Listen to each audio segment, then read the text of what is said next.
Hello friends, welcome back to my channel Rusikkalam. நம்ம இன்னைக்கு பார்க்க போற ரெசிபி ரொம்ப சூப்பரான டேஸ்டியான ஹோம்மேட் சத்து மாவு தான் பார்க்க போறோம். இது செய்யிறது கொஞ்சம் பெரிய process தான். ஆனா இத once நீங்க செஞ்சு வச்சிட்டீங்கன்னா உங்களோட கிட்ஸ்க்கு, வீட்ல உள்ளவங்களுக்கு, பெரியவங்களுக்கு எல்லாத்துக்குமே இது ரொம்ப ஹெல்தியான ஒரு டிஷ்ஷா இருக்கும். வாங்க இப்ப இத எப்படி செய்யலாம்னு பார்க்கலாம். அதுக்கு முன்னாடி நம்ம சேனலை first time பார்க்கறீங்கன்னா மறக்காம subscribe பண்ணி பக்கத்துல உள்ள bell icon-ஐ click பண்ணி இதுல ஆல்ங்கற பட்டனையும் click பண்ணி வச்சுக்கோங்க. இப்போ இந்த சத்து மாவு செய்ய தேவையான பொருட்கள் என்னென்னங்கறத நான் இந்த வீடியோலயே ஆட் பண்ணிருக்கேன். அதே சமயம் டிஸ்கிரிப்ஷன் பாக்ஸ்லயும் நான் லிஸ்ட் அவுட் பண்ணிறேன், போய் பார்த்துக்கோங்க. நான் இதுல எல்லாமே கிராம் மெஷர்மென்ட்ல கொடுத்திருக்கேன். நீங்க ஒண்ணு இத ஃபாலோ பண்ணிக்கோங்க. அப்படி இல்லனா நான் வீடியோல எல்லாமே கப் மெஷர்மென்ட்ல சொல்லிருக்கேன். இல்ல அத ஃபாலோ பண்ணிக்கோங்க. அப்புறம் இந்த சத்து மாவு செய்யிறதுக்கு கண்டிப்பா அயன் கடாய் இருந்துச்சுனா எடுத்துக்கோங்க. ரொம்ப நல்லது. அதாவது இரும்பு சட்டின்னு சொல்லுவோம்ல அது. சப்போஸ் அது இல்ல உங்களுக்கு கிடைக்கலனா இந்த மாதிரி ஒரு அடிகனமான சில்வர் பாத்திரம் எடுத்துக்கோங்க. ஆனா இந்த அலுமினியம் நான்ஸ்டிக் இதெல்லாம் யூஸ் பண்ணாதீங்க. ஒரு கப் அளவு காணம், அதாவது கொள்ளுன்னு சொல்லுவோம்ல, அந்த ஹார்ஸ் கிராம், அதான் ஒரு கப் எடுத்திருக்கேன். அதை நல்ல லோ ஃப்ளேமில் வச்சுட்டு வெறும் சட்டியில் போட்டு தான் வறுக்கணும். ஆயில் இந்த மாதிரி எதுவுமே சேர்க்கக்கூடாது. நல்ல இந்த மாதிரி வறுத்து எடுத்துக்கோங்க. நல்ல லோ ஃப்ளேமில் வச்சுக்கோங்க. அப்போ தான் ஒன்று போல் எல்லா பருப்பும் உங்களுக்கு நல்ல வறுபட்டு வரும். உங்கள் சத்து மாவும் ரொம்ப நாளைக்கு கெட்டு போகாமல் இருக்கும். 1 வருஷம் ஆனாலும் இந்த சத்து மாவு கெட்டு போகாதுங்க, இந்த மாதிரி நீங்கள் செஞ்சீங்கன்னா. இப்போ இதில் கொஞ்சம் எடுத்து பாருங்கள். கை பொறுக்கிற சூடு வந்ததும் ஒன்று எடுத்து சாப்பிட்டு பாருங்கள். முறுக்கு சாப்பிட்ற மாதிரி இருக்கணும். அந்த அளவுக்கு நல்ல மொறுன்னு இருக்கணும். அப்படி இருந்துச்சுன்னா கரெக்டான பதத்தில் இருக்குன்னு அர்த்தம். நீங்கள் எடுத்து வேறு பிளேட்டுக்கு மாற்றி வச்சுட்டு அதுக்கப்புறம் அடுத்த பொருளை சேர்த்துக்கலாம். இந்த மாதிரி லோ ஃப்ளேமில் வச்சுக்கோங்க. நீங்கள் நல்ல லோ ஃப்ளேமில் வச்சு செய்யும்போது கொஞ்சம் டைம் எடுக்கத்தான் செய்யும். ஆனால் டைம் எடுத்து செஞ்சால் தான் 1 இயர் வரைக்கும் கூட இந்த சத்து மாவு கெட்டு போகாமல் நல்லாயிருக்கும். இப்போ 1 கப் அளவு தட்டாம் பயிர் எடுத்திருக்கேன். இப்போ இதையும் நல்ல லோ ஃப்ளேமில் வச்சு நல்லா வறுத்துக்கலாம். சேம் ப்ரொசீஜர் தான் எல்லா பருப்புக்குமே. ஒரு சில பருப்பு கொஞ்சம் சீக்கிரமாக வறுபட்டுரும், ஒரு சிலது வறுபடுறது கொஞ்சம் டைம் எடுக்கும். ஸோ கொஞ்சம் பொறுமையாக நல்லா வறுத்து எடுத்துக்கோங்க. ஒவ்வொரு பருப்புமே நல்ல மொறுன்னு நல்லா வறுபட்டு வரணும். எடுத்து சாப்பிட்டு பாருங்கள். ஒன்று நல்ல முறுக்கு மாதிரி நல்ல மொறுன்னு சாப்பிட வரணும். நீங்கள் சாப்பிடும்போது கொஞ்சம் வதக்குன்னு இருந்துச்சு அப்படின்னா அது இன்னும் கொஞ்சம் வறுபடணும்னு அர்த்தம். அதை மட்டும் கொஞ்சம் நோட் பண்ணிக்கோங்க. இப்போ இது நல்லா வறுபட்டுருச்சு. இப்போ இதை மாற்றிட்டு அடுத்த பொருள் சேர்த்துக்கலாம். திரும்ப அதே கப் அளவுக்கு 1 கப் அளவு பச்சை பயிறு எடுத்திருக்கேன். இதையும் நல்லா வறுத்துக்கலாம். லோ ஃப்ளேம்லேயே வச்சுக்கோங்க. ஃபஸ்ட்டு லோ ஃப்ளேமில் வச்சுட்டீங்க அப்படின்னா அதுக்கப்புறம் அதை மாற்றவே வேண்டாம். லோ ஃப்ளேம்லேயே வச்சு நீங்கள் வறுத்துட்டே இருக்க வேண்டியதான். ஒன்று மாற்றி பாருங்கள். இப்போ கொஞ்சம் கலர் டிஃப்ரெண்ட் ஆகிருக்கு. இப்போ அதே மாதிரி ஒன்று எடுத்து சாப்பிட்டு பார்த்தீங்க அப்படின்னா அது நல்லா மொறுன்னு இருக்கணும். அவ்வளோதான். அதுக்கப்புறம் 1 கப் அளவு நல்ல கருப்பு உளுந்து, முழு உளுந்து எடுத்திருக்கேன். எடுத்துட்டு இதையும் நல்லா வறுத்துக்கலாம். எப்போதுமே இந்த மாதிரி சத்து மாவுலாம் செய்யும் போது முழு பருப்பாகவே, முழு கருப்பு உளுந்தாவே எடுத்துக்கிட்டிங்கன்னா ரொம்ப நல்லது. இப்போ இதுவும் நல்லா வறுபட்டுருச்சு. டேஸ்ட் பண்ணி பார்த்துட்டு தனியாக எடுத்து வச்சுருங்க. திரும்ப அதே கப்பில் 1 கப் அளவு பாசிப்பருப்பு, அதாவது மூங் தால்னு சொல்லுவாங்கள்ல, அதான் எடுத்திருக்கேன். இப்போ இதையும் நல்லா வறுத்துக்கலாம். இது எல்லாமே கொஞ்சம் கலர் சேஞ்ச் ஆகும். பாருங்கள், உங்களுக்கு வித்தியாசம் தெரியும். இப்போ இதையும் மாற்றி வச்சுட்டு அடுத்த பொருள் சேர்த்துக்கலாம். அதே கப்பில் 1 கப் அளவு கம்பு எடுத்திருக்கேன். இதையும் நல்லா வறுத்துக்கலாம். லோ ஃப்ளேம்லேயே வச்சு வறுத்துக்கோங்க. மீடியம் ஃப்ளேமில் கூட வச்சிட வேண்டாம். அப்போ தான் உங்களோட சத்து மாவு ரொம்ப நாளைக்கு கெட்டு போகாமல் இருக்கும். பாருங்கள், இப்போ இதுவும் நல்லா வறுபட்டுருச்சு. கொஞ்சம் உங்களுக்கு அந்த கலர் டிஃப்ரென்ஸ் தெரியும் பாருங்கள். கொஞ்சமாக மாறிட்டே வருது. இந்த அளவுக்கு நல்ல கோல்டன் கலரில் வந்ததும் இப்போ இதையும் தனியாக மாற்றி எடுத்து வச்சிடலாம்.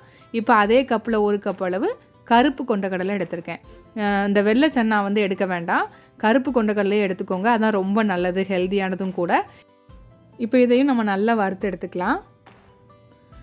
பாருங்கள், இதுவும் நல்லா வறுபட்டுருச்சு. இப்போ இதை தனியாக எடுத்து மாற்றிட்டு அடுத்து 1 கப் அளவு பார்லி எடுத்துக்கிறேன்.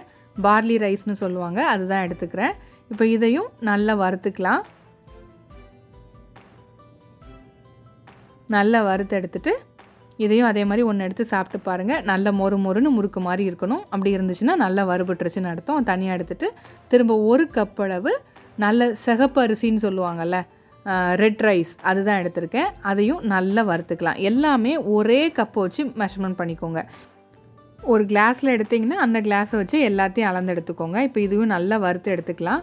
இது பார்த்திங்கன்னா உங்களுக்கு நல்ல அந்த அரிசி, பொடி அரிசின்னு சொல்லுவோம்ல, அந்த பொடி அரிசி மாதிரி நல்ல பொரிஞ்சு வந்துடும். பாருங்கள், கலர் டிஃப்ரென்ஸ் தெரியும். இப்போ இதையும் தனியாக எடுத்து வச்சுட்டு 1 கப் அளவு சோளம், அதாவது ஸ்வீட் கார்ன் சொல்லுவோம்ல, அதுதான் எடுத்திருக்கேன். மக்காச்சோளம்னு சொல்லுவோம்ல, அதுதான் எடுத்திருக்கேன். இப்போ இதையும் நல்லா வறுத்துக்கலாம். இதெல்லாம் ரொம்ப நேரம் வறுக்கணும்னு அவசியம் இல்லை. ஜஸ்ட்டு இந்த பாருங்கள், இந்த மாதிரி லைட்டாக டாட்டாக பிளாக் கலரில் வர ஆரம்பிக்கும். இந்த மாதிரி வந்ததும் இது தனியாக எடுத்து வச்சுக்கலாம். அதுக்கப்புறம் 1 கப் அளவு பொரிக்கடலை.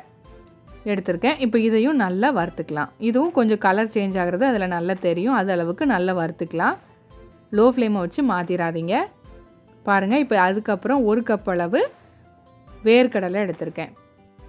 வேர்க்கடலை வறுபடுறதுக்கு கொஞ்சம் டைம் எடுக்கும். அதனால் கொஞ்சம் பார்த்து நல்லா வறுத்து எடுத்துக்கோங்க. இதோட ஸ்கின் எல்லாமே தனித்தனியாக வர ஆரம்பிக்கும். அந்த ஸ்டேஜ் வந்துருச்சு அப்படின்னா நல்லா வறுபட்டுருச்சுன்னு அர்த்தம். இங்கே பாருங்கள், இப்போ நல்லா வறுபட்டுருச்சு. இப்போ இதில் உள்ள தோல் எல்லாமே தனியாக வர ஆரம்பிச்சிட்டு இப்போ இதை தனியாக எடுத்து வச்சுட்டு அதுக்கப்புறம் 1 கப் அளவு ஜவ்வரிசி எடுத்திருக்கேன். நான் 1 கப் அளவு மாவு ஜவ்வரிசி தான் எடுத்திருக்கேன். உங்களுக்கு எந்த ஜவ்வரிசி கிடைக்குதோ அதை எடுத்துக்கலாம். கண்ணாடி ஜவ்வரிசி இருந்தாலும் எடுத்துக்கலாம், மாவு ஜவ்வரிசினாலும் எடுத்துக்கலாம். எதுனாலும் எடுத்து இதையும் நல்லா வறுத்து தனியாக எடுத்து வச்சுக்கோங்க. ஃபைனலாக கொஞ்சோண்டு ஏலக்காய் எடுத்துக்கோங்க. நான் ஒரு 10 பீஸ் ஏலக்காய் எடுத்திருக்கேன். அதுக்கப்புறம் இந்த மாதிரி ஒரு சின்ன பீஸ் சுக்கு, ரெண்டையும் சேர்த்து இதையும் லைட்டாக வறுத்துக்கலாம். இது ரொம்ப நேரம் வறுக்கணும் அவசியம் இல்லை. ஜஸ்ட்டு அதில் சூடானா போதும், கை பொறுக்கிற சூடளவில் ஏறினா போதும், அந்த அளவுக்கு வறுத்துக்கோங்க. இது ரெண்டும் சேர்த்துக்கிட்டிங்கன்னா ரொம்ப ரொம்ப நல்லது. ஏலக்காய் நல்ல வாசனையாகவும் இருக்கும். சாப்பிட்றதுக்கு கிட்ஸ் நல்லா விரும்பி சாப்பிடுவாங்க. சுக்கு சேர்த்துக்கிட்டிங்கன்னா உங்களுக்கு ஈஸியாக செரிமானம் ஆகிடும். அதுக்கு தான். இப்போ ரெண்டும் ரெடி ஆகிட்டு அதுக்கப்புறம் எனக்கு வெள்ளைச்சோளமும் கோதுமையும் கிடைக்கல, அதனால் அதை சேர்க்கல. அது இருந்தால் அதுவும் சம அளவு சேர்த்துக்கோங்க. அதுக்கப்புறம் ராகி வறுக்க வேண்டாம். அது நல்லா சுத்தமான ராகியாக கிடச்சதுன்னா நீங்கள் டேரெக்டாக அப்படியே சேர்த்துக்கலாம். சப்போஸ் உங்களுக்கு ராகி கொஞ்சம் தூசியாக இருக்கிற மாதிரி தெரிஞ்சிச்சுன்னா தண்ணி ஊற்றி நல்லா கழுவுனீங்கன்னா அந்த தூசி ஃபுல்லாக மேலே வந்துடும். அதுக்கப்புறம் அதை கொட்டிட்டு மீதி இருக்கிற ராகியை ஒரு நல்ல வெள்ளை துணியில் நல்ல ஃபேன் காற்றுக்கு கீழே நல்லா காய வச்சுருங்க. காஞ்சதுக்கப்புறம் நிழல்லே காய வச்சா போதும். காஞ்சதுக்கப்புறம் எடுத்து இதையும் அரைக்கிறதுக்கு சேர்த்து அரைச்சிக்கலாம். கொஞ்சம் கூட ஈரம் இல்லாத அளவுக்கு நல்லா காஞ்சிருக்கணும். அதுக்கப்புறம் பாதாம், முந்திரி, வால்நட் இது எல்லாமே ஒரு 30 பீஸ் எடுத்துக்கிட்டேன். இது எல்லாமே ஆல்ரெடி நான் ரோஸ்ட் பண்ணி வச்சுருக்கறனால அப்படியே சேர்த்துக்க போகிறேன். உங்கள்கிட்ட ரோஸ்ட் பண்ணது இல்லை அப்படின்னா நீங்கள் அது எல்லாத்தையுமே ரோஸ்ட் பண்ணி சேர்த்துக்கோங்க. ஜஸ்ட்டு அது சூடானா போதும், அந்தளவுக்கு வறுத்தா போதும். இப்போ இது எல்லாத்தையுமே நம்ம நல்லா ஆற வச்சுக்கணும். இது நல்லா ஆறுனதுக்கப்புறம் உங்கள் வீட்டு பக்கத்தில் ரைஸ் மில் இருந்துச்சுன்னா அங்கே கொண்டு போய் கொடுத்து அரைச்சிக்கோங்க. சப்போஸ் இல்லை அப்படின்னா நீங்கள் மிக்சியிலே கூட அரைச்சிக்கலாம். ஏன்னா எல்லாமே கொஞ்சம் கொஞ்சம் தான் எடுத்துக்கலாம். என்ன ஒரு 2-3 வாட்டியாக சேர்த்து அரைக்கிற மாதிரி இருக்கும், அவ்வளோதான். அதனால் மிக்சியில் கூட நீங்கள் சூப்பராக ஈஸியாக அரைச்சிக்கலாம். ஆனால் அதுக்கு ஒரு சின்ன ப்ராசஸ் இருக்குது. அது என்னென்னு நான் சொல்கிறேன். இப்போது கொஞ்சம் கொஞ்சமாக சேர்த்து மிக்சியில் அரைச்சி அதை நல்லா சலிச்சு எடுத்துகிட்டு அந்த சலிச்சது இருக்கும்ல திப்பி அதையும் மறுபடியும் போட்டு நல்லா அரைச்சி அதை மறுபடியும் சலிச்சு எடுத்துக்கோங்க. அவ்வளோதான். இப்போ நம்ம பார்க்கலாம் எப்படி மாவு வந்திருக்குன்னு. பாருங்கள் எவ்வளோ நைஸாக சூப்பராக வந்திருக்கு அப்படின்ட்டு. நான் இது மிஷினில் கொடுத்து தான் அரைச்சேன். நீங்கள் மிக்சியில் அரைக்கிறதா இருந்தாலும் அரைக்கலாம், கண்டிப்பாக நல்லா தான் வரும். இப்போ இதை நல்ல ஒரு ஏர் டைட் பாக்ஸில் போட்டு ஸ்டோர் பண்ணிக்கலாம். நீங்கள் வெளியிலே வைக்கலாம், ஒன்றுமே ஆகாது. 1 வருஷம் ஆனாலும் கெட்டே போகாது. அவ்வளோ சூப்பரான சத்து மாவு. இதை வச்சு நிறைய ரெசிபீஸ் நம்ம செய்யலாம். கிட்ஸுக்கெலாம் நிறைய ஸ்நாக்ஸ் ரெசிபீஸ் இதை வச்சு செஞ்சு கொடுக்கலாம். முறுக்கு, லட்டு, அப்புறம் சப்பாத்தி, இந்த மாதிரி நிறைய விஷயம் பண்ணலாம். எல்லாமே நம்ம சேனலில் அடுத்தடுத்து பார்க்கலாம். இந்த சூப்பரான சத்து மாவு ரெசிபி உங்களுக்கு பிடிச்சிருந்துச்சுன்னா லைக் பண்ணி, ஷேர் பண்ணி, கமெண்ட் பண்ணிக்கோங்க. இதே மாதிரி இன்னொரு இன்ட்ரெஸ்டிங்கான ரெசிபியோட உங்களை மீட் பண்ணுறேன். அதுக்கு மறக்காமல் நம்ம சேனலை சப்ஸ்கிரைப் பண்ணிக்கோங்க. அப்போ தான் நம்ம ஃபியூச்சர் ரெசிபீஸ் எல்லாம் உங்களை தேடி வரும். Thank you friends.